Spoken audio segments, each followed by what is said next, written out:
এখানে বাচ্চাদেরকে সঙ্গ দেওয়ার জন্য বাচ্চাদের সাথে মায়েরাও খেলে, বাবারাও খেলে। বাবা কাজে ব্যস্ত থাকলে মারা সঙ্গ দেয়, মারা খেলে, যাতে বাচ্চারা উৎসাহ পায়। ওই যে দেখেন বাস্কেটবল খেলছে একজন মা তার ছেলের সাথে। সো মারাও খেলে, বাবারাও খেলে।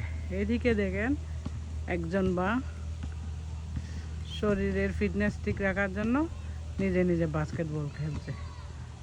সো এখানে সামারে ওপেনলি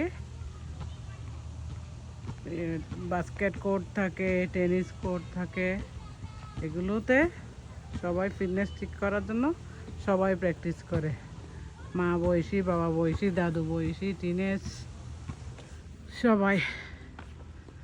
সো এখানে কেউ কোনো লজ্জা করে না, সবাই খেলাধুলা প্র্যাকটিস করে। বাচ্চাদের সাথে মা বাবারাও করে, বাচ্চারা ছাড়াও করে মা বাবা বলেন, দাদা দিদা, গ্র্যান্ডফাদার গ্র্যান্ডমাদার সবাই। সো খুব ভালো লাগে।